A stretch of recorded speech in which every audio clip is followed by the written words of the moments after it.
Assalamu alaikum. Alaikum salam. Hajiya ni sunana Mr. Kamis. Kefa sunanki? Muna Fatima. Hajiya Fatima to sanninki. Kamar yadda kika bukata mai masaurayinki loyalty test akan soyayyar ku ke da shi akwai amana a ciki ko babu? To shi muka zo yi. Har da aka kiga mana me sunan shi? Uzaifa. Sunan shi Uzaifa. To Uzaifa ba ni numban Uzaifa yanzu. In kika ba numban shi sai na wani abin sai na kira shi sai mu gani. Kawai ki zuba ido. Me numban shi? 070 Yauwa ya shiga.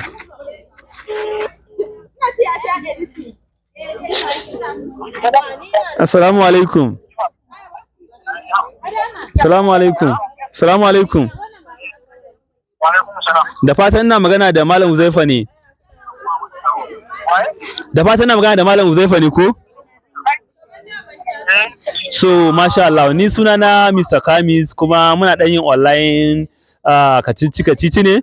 To muna wucewa sai mu game da wata bayar Allah cikin ƙarfin gwiwa da jin daɗi ta bamu numban ka ta ce kai ne saurayinta kuma kai kaɗai ne. Shine ta ce to dan Allah ita ma tana so idan ka faɗi sunanta kyautar da muke bara za mu bata. Yanzu muke so mu ji wace ce budurwarka da kuke tare da ita yanzu currently.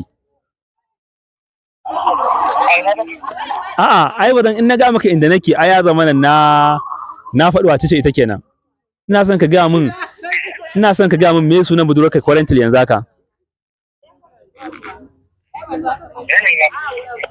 Na? Ita ce yanzu haka wayan tana hasari kuma tana jin ka. Na sunanta me? Yanzu haka ita ban numban ka yanzu haka tana hansuri kuma tana jin ka wallahi duk magana kake ma yanzu haka tana ji Allah. Tana so kai ka faɗi sunanta ne?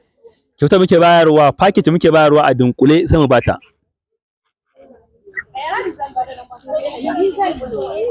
Eh? Hello?